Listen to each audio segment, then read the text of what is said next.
Hey everybody, it's Lucci Bro, and I'm here with The Missing Link and Anxious Panda. We're going to be talking about Joycon Drift and the lawsuit case that's taking file over it.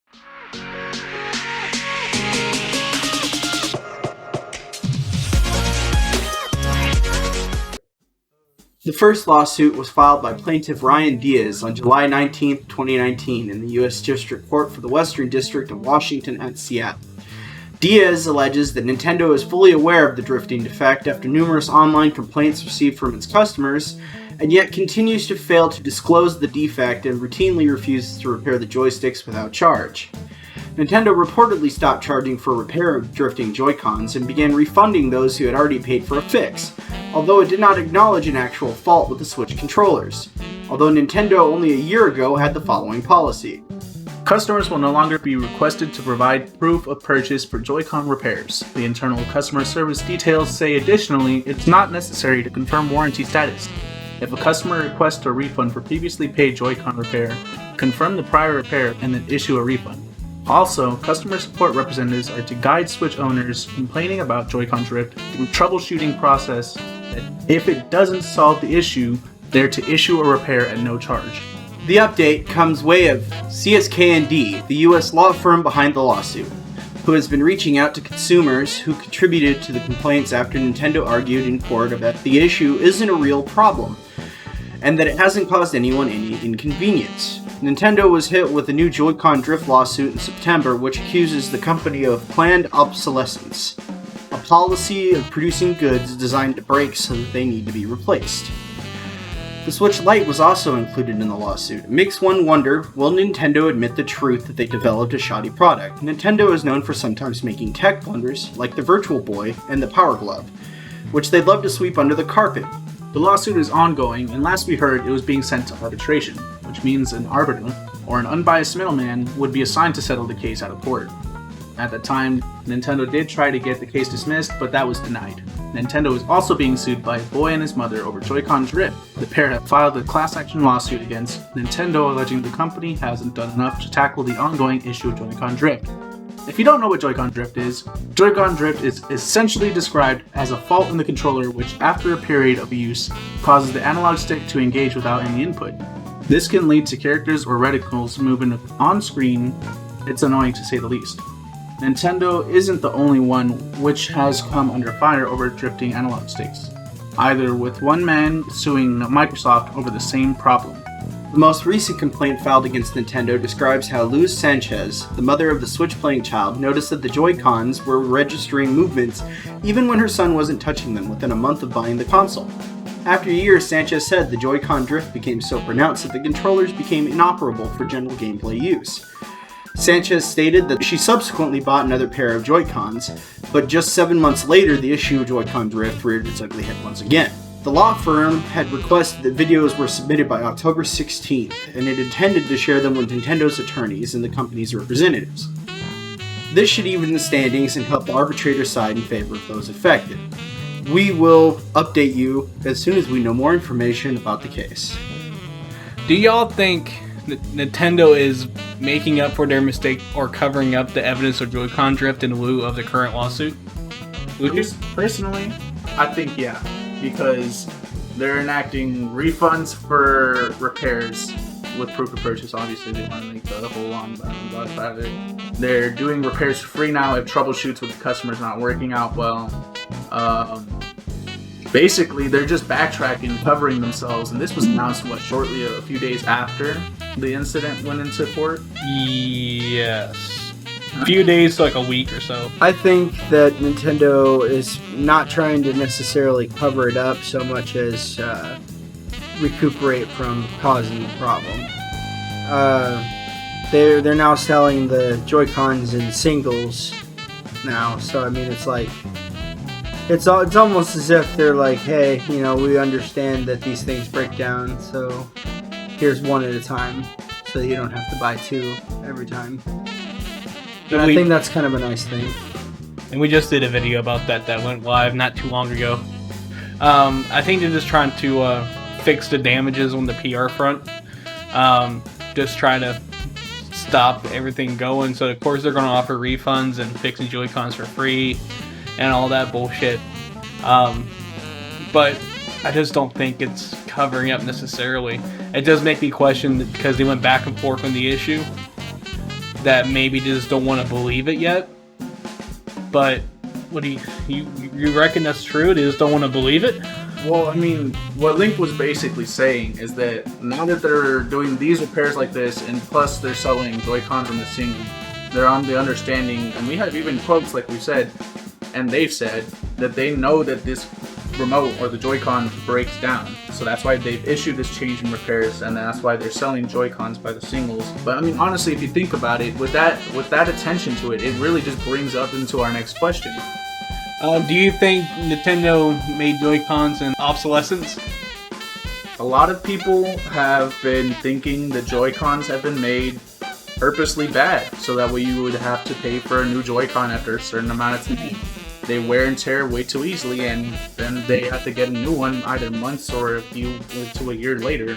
And the issue that's happening now is Switch Lite users. They have the whole system intact, which is based off the controls of Joy-Cons built in. They can't even change it.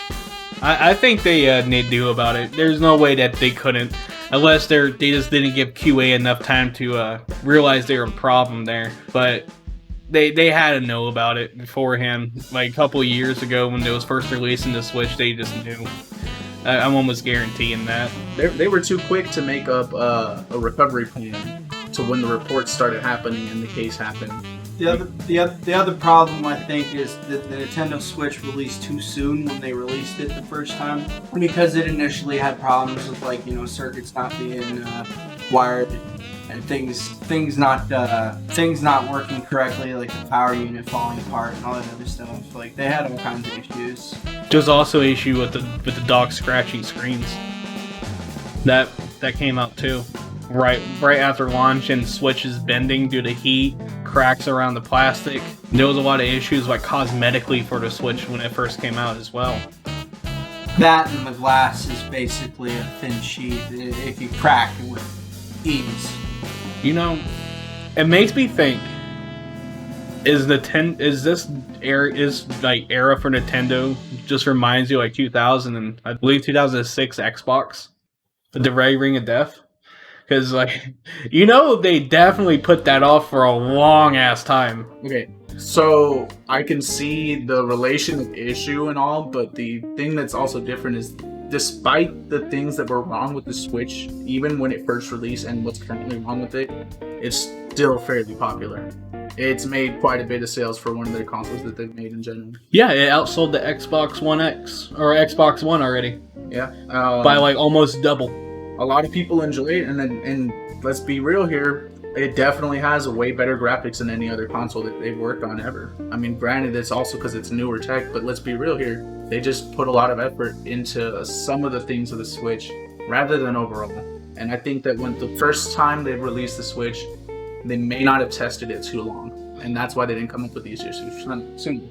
But yeah, but the CPU and the CPU and the Switch, I think it's not a Jaguar, that was a PS4. It was a Tegra from NVIDIA. That chip was old when it first got launched. And the amount of work they've done graphically on the Switch, based upon the limited hardware, I'm willing to say, like, Nintendo has the best coders out there in the world. They know how to work with limited hardware. So, do we have any other questions, Panda?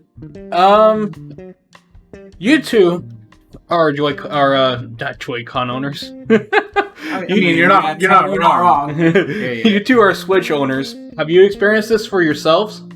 Yeah. Me and Link have a rivalry in Mario Kart, and we'll honestly play sometimes mirror mode, sometimes max CC. We'll just play in dumb settings, and we'll just throw stuff at each other like crazy and have fun. Wow. But you can't help but notice every now and then, like, personally, I haven't caught it on camera, but let's say, what was it, Yoshi Circuit, mirror mode, and I'm doing fine, I'm doing alright. All of a sudden, I got a drift control that pulls me to the right, and I get bit in the face by a piranha plant. My example is, I like to play Breath of the Wild, and It's awful hard to fight against Lionels if your controller does not want to work. Yeah. Another one that it's really annoying for, and this is one we can both testify of, Monster Hunter. We both play Monster Hunter on the Switch as well. It was Generations. And we love the Adept style, and it's amazing. It's saved our butts so many times, because I can't tell you how many times I've tried to stop and take a potion, and my character just keeps walking forward until I get stomped on by whatever I'm hunting. Oh yeah, that kind of sucks. Or you go to swing and you don't. If you move to the wrong direction, the controller will keep moving you anyway, and then you'll just move right out of range. It can mess up combos, and in Monster Hunter, it is a serious issue, because if you get hit by a monster, you know they do a lot of damage. And in that version of Monster Hunter, you don't get to keep running while you drink your potion. You have to straight up drink it and then superhero pose right afterwards, because you're all healthy now and all better, because that's how it works and we're big boys. Do you think the Switch Lite will be recalled since the Joy-Cons are built in? I think that they'd have to make some sort of callback of some sort. And I bought one for my niece last Christmas, and she hasn't had much issues with it. But to be fair, she doesn't get to play it a whole lot because her mom's like kind of strict on how much she gets to play it. Personally, I haven't seen anything wrong with hers, but we have read stories when we were looking up research material for this. We have seen essentially what we're saying is, what I'm saying is, I think eventually they will probably make a callback for them. If not, they'll probably have that refund or troubleshooting process continue for the Switch Lites. I just think they're going to have to. I think what they're going to end up doing is every Switch that comes in, every Switch Lite that gets sold, they're going to end up having to ask them to be returned and fix each one on demand. It's going to be a massive undertaking, and I just don't like. This is kind of like I said with Xbox 360. But one of the important question is, how do you know which ones are going to have the drift and which ones won't? And obviously, Nintendo's not going to try to release a shoddy product on purpose. There's no way they would do that. They go through all kinds of quality control. This is what I'm saying, though, because they had to know about it. Switch Lite didn't release for like 2 or 3 years after the Switch, so it wasn't like brand new news at the time. They use the same material for the most part when it comes to the Joy-Cons. No, they actually, I could be wrong. I think it was Spawnwave who did the video. He unscrewed a Switch, and it's the same component. It's Joy-Cons legitimately. The only difference is the plastic around them is just caved into one unit. So it's the same material, same components, and they knew about it at that time, and they still made the Joy-Cons how they are. I think they fucked it up. So, I mean, I think at that point, with the recall that massive, do you think that they would be fixing those machines and returning them? Or do you think that they would be working on a remake of the machine for later release? I think both. Yeah, that sounds like... Because they're going to have to fix a machine to begin with. I think that's going to be the first thing to do. Because obviously money is the question at this point. How much money is going to cost you to fix each one that's been affected? And then in an attempt to keep fans, then they're going to release a new... I don't think fans is the question. I don't think, because the Nintendo fans are diehard. You're always going to find someone that's willing to buy something from Nintendo. Right, I don't think... Their fan base can't die, exactly. They've been around too long for it, and honestly, they hold a strong grounding to a minimum standard, if you ask me. I mean, they haven't always been super amazing, but they did fuel my childhood. They've been around since 1800s at the card shop. And they sold, like, I don't know what these are. This is a technical term, but like trading cards and board games. And yeah, and if anyone loves trading cards, you know it's me. A toy company. Oh, toy. Yeah, there we go. Toy company. Okay, I got one more question for you. What do you think the outcome of this case will be? I'm assuming, based upon, you probably know this already, based upon how we're talking, we're thinking it's probably going to end up going towards the consumer, right? I mean, remember, they did try getting the case dismissed, and then it was denied, and then sent to go be checked out by that middleman. I have a feeling that they're going to try to settle the cases out of court. They are. Because Nintendo has a wonderful team of lawyers, and all of them are. That's because you got good people. Oh yeah. It's being sent to arbitration right now. So that third person or third party is looking at the issue, and I'd imagine they're probably play testing or using the Switch, and they have to do it for an extended amount of time for actual usage to see scientific testing. Because someone said, or it was that other case they had with the mother and child, where they said they had Joy-Cons that went out within 7 months, and another set that went out within a year. So obviously this person's got to be able to use the wear and tear to see if this Joy-Con defect is common and will happen to him, and actually have that drift to him. So that way it will, or him or her, that will basically decide how this case goes. That will determine the severity. I think if they test it out long enough and they actually follow through, it will go in the way of the consumers. I got one more bonus question for you.